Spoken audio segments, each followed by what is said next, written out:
Hi, my name is Dr. Melanie Samuels. I'm a born Jamaican. That's Jamaica in the West Indies.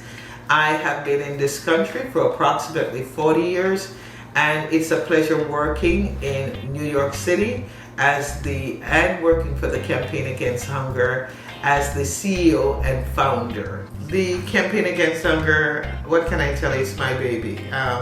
I've invested over 24 years of my life into this community because I know what it feels to be hungry, and also I have worked with families and the community, and it's just really a fulfilling job knowing that you can change the trajectory of so many in our community. New York City is known for its wealth, it's known for its population, and for the diversity that it brings across the world.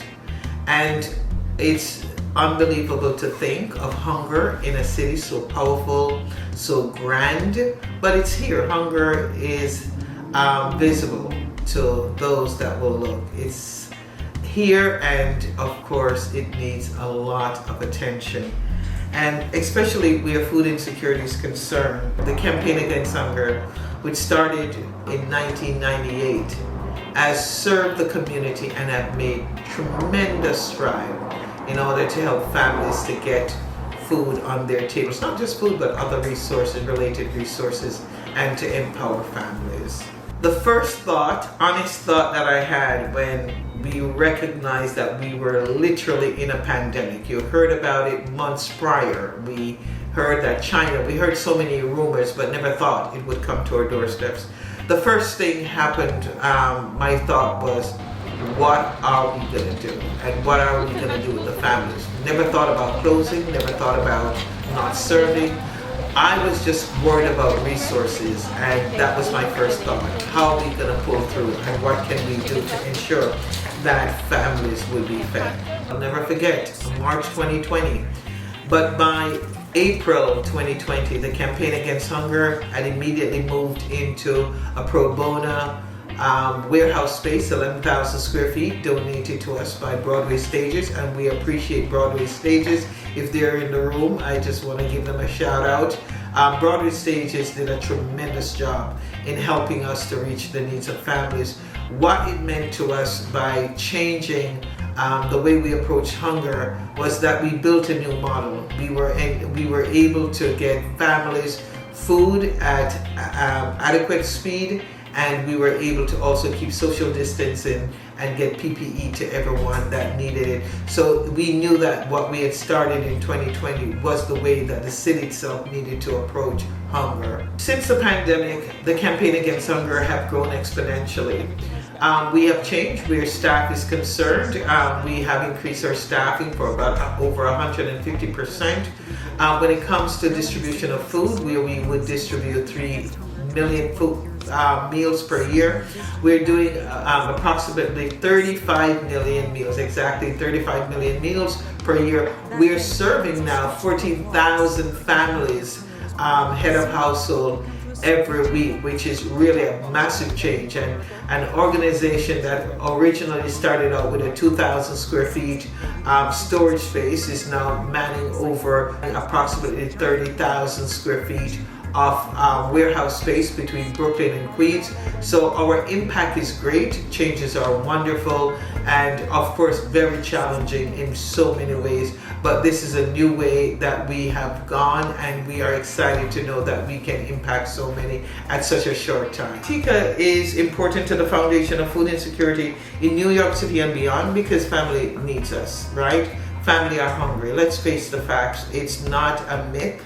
It's not a made-up story, but so many families are in need in our city. So we are looking at addressing food insecurity as our primary goal of existing, and we don't believe in just giving out a bag, in just giving a man a fish, but in teaching a fish.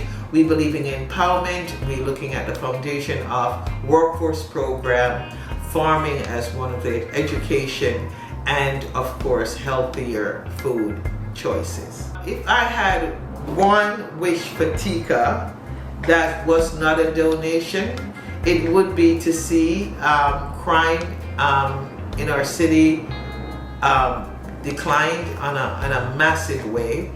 And also because we know that crime and food insecurity, there's a relationship there, how we can address those that are really in need so that we don't have to lose so many lives. So we would like to use food as a tool of addressing some of the crime that our city face.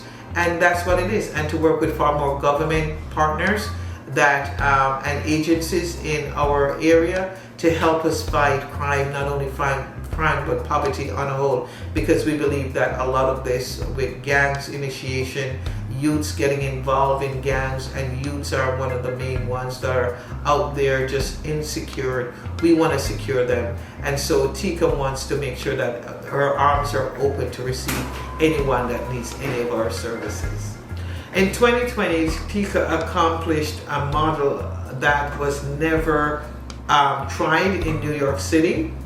And this model that we have tried, we have seen now that it's actually working. So 2020, we entered into a warehouse space. 2020, we hired more individuals than we have ever done. 2020, we continued with the farming. 2020, we helped to make sure that the immune system of all our population that needed food was not compromised, by making sure healthy food was was given to them, was served to them.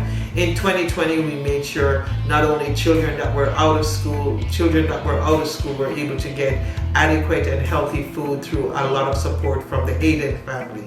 In 2021, we were more prepared now that we have tried out in 2020 and know all the glitches and all the challenges. In 2021, we stepped forward as a leader with strength, with vigor, knowing what to do and how to do it. We built more partners. We built over 250 partners on the ground. In 2021, we moved into a space of 20,000 square feet. In 2021, we continue to grow our farming space. We developed additional farming space in 2021.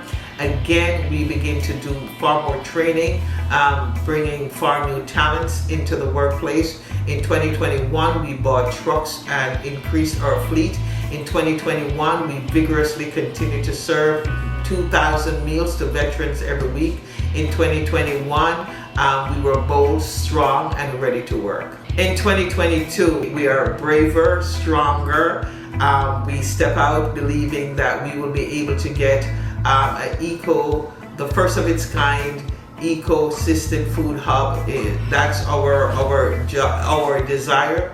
In 2022, we are looking at breaking ground. We have opened our cafe, and we are excited about that. In 2022, although we only half of the year, we have raised over $12 million to go towards our food hub that we are looking forward to build out. In 2022, we have built great partners, and we are looking to hear great news. We're also looking to build out an awesome hydroponic and aquaponic system in the Rockaways. In 2022, we are looking to open Auburn East Farm. In 2022, we're also looking on breaking ground at Marlboro Greenhouse Space in Coney Island. In 2022, we are looking at starting some robust farmers market at Floyd Bennett's Field and at Mock Avenue. In 2022, we are looking at building out and working with Launch. In 2022, we are looking forward in working with you. TCAH in 2025 will show who they are, that we are leaders, and that all the investment we have done in such a time when we needed, we have seen it. Our resilience in Sandy, we have seen it again in COVID-19 pandemic. And if there's any other pandemic or any other emergency or disaster that enters into our city, we believe that the campaign against hunger will be at the forefront, working diligently to make sure families are still protected. We see us eradicating a lot of the strength of poverty. In 2025, by 2025, most individuals that claim to be food insecure will be able to touch them in Brooklyn and Queens. In 2025, we would have put some systems in place that would alert us when families are in need. In 2025, we see ourselves as a multi-million-dollar organization that is reaching those that need us the most. In 2040, I will be far retired. Hopefully some of these young people that I've been training and working with, they would have stepped in and doing a far better job than I did. They will look at all my mistakes and they will correct it, and they will look at all the things that I've been able to accomplish and they will build on it. Hopefully the campaign against hunger model would have changed, because by 2040, he said, by 2040, hopefully hunger will no longer be in our city.